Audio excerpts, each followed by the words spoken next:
auditeurs de Debout Congolais News, merci de nous suivre en temps réel. Votre engagement fait la différence dans la diffusion de la vérité et l'information. Aujourd'hui, nous allons analyser une situation politique majeure concernant les relations entre la RDC, le Rwanda et la France, en mettant l'accent sur le refus du président Félix-Antoine Tshisekedi de rencontrer Paul Kagame à Paris. Ce refus met en lumière l'importance stratégique du processus de paix de Luanda. Le contexte de la médiation de Macron. Il est important de rappeler que le président français Emmanuel Macron a tenté d'organiser une rencontre entre Félix Tshisekedi et Paul Kagame à Paris. La France, sous Macron, cherche depuis longtemps à jouer un rôle de médiateur dans les conflits en Afrique, en particulier ceux qui touchent la région des Grands Lacs. Toutefois, Félix Tshisekedi a catégoriquement refusé cette proposition. Il a estimé que cela créerait un désordre inutile et perturberait le processus en cours dans le cadre de l'accord de Luanda. Le processus de Luanda, signé sous l'égide de la Communauté d'Afrique de l'Est, vise à restaurer la paix dans l'Est de la RDC, en mettant en avant la nécessité pour le Rwanda de cesser son soutien aux groupes armés, y compris le M23. Tshisekedi, en refusant de participer à cette réunion, envoie un message fort. Les discussions doivent respecter le cadre existant et toute nouvelle initiative ne doit pas compromettre les engagements déjà pris. Pourquoi le processus de Luanda est crucial? Le processus de Luanda est un cadre de négociation qui met l'accent sur une désescalade militaire et un dialogue régional, sous la supervision des pays voisins. L'objectif principal est de stabiliser la situation dans l'Est de la RDC en mettant fin aux incursions des groupes armés soutenus par des puissances étrangères, en particulier le Rwanda. En refusant de rencontrer Kagame à Paris, Félix Tshisekedi réaffirme son engagement envers ce processus. Il rappelle que toute rencontre ou discussion concernant la paix dans la région doit se faire dans ce cadre et que Paul Kagame doit respecter ses obligations. Kagame, accusé de soutenir des groupes armés comme le M23 pour ses intérêts stratégiques dans l'Est de la RDC, est appelé à se conformer aux résolutions prises à Luanda. Le refus de Tshisekedi est donc une position de principe visant à empêcher des négociations parallèles qui pourraient déstabiliser le processus en cours. L'engagement de Macron envers Kagame. Une question importante se pose.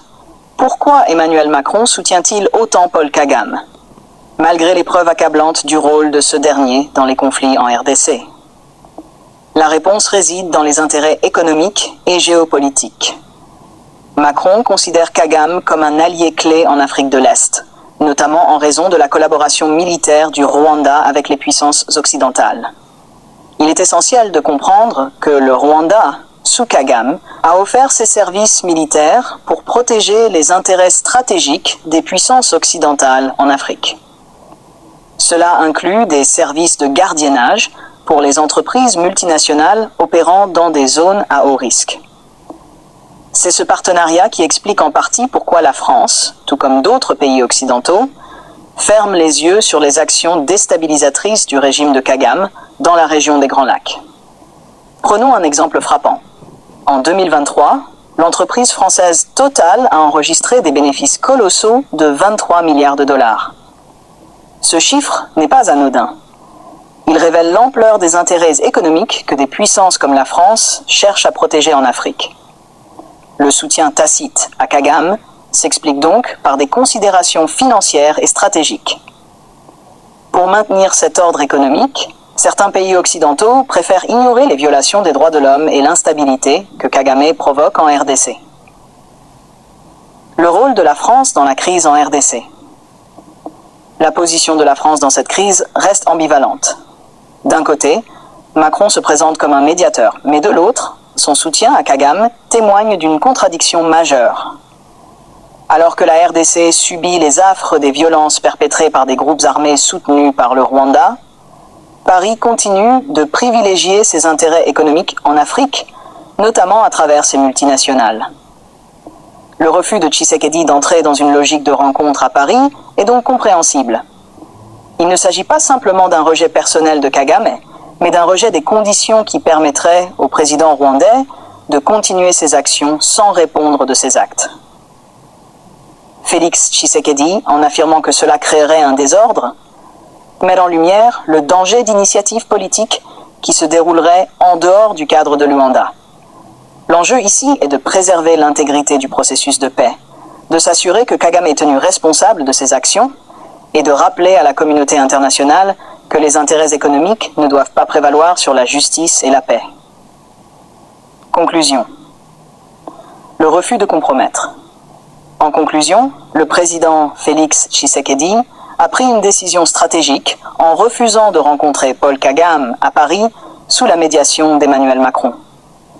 Ce refus réaffirme l'importance du processus de Luanda comme cadre unique pour le dialogue et la négociation dans la région des Grands Lacs. Il met également en lumière la complexité des relations internationales, où les intérêts économiques et géopolitiques prennent souvent le pas sur la justice et la paix. Chers téléspectateurs, merci de continuer à nous suivre sur Debout Congolais News. Si vous avez apprécié cette analyse, n'oubliez pas de liker la vidéo et de vous abonner à notre chaîne pour rester informé en temps réel des développements en RDC et ailleurs. Je suis Apôtre Dédé Kibala et je vous remercie pour votre soutien constant.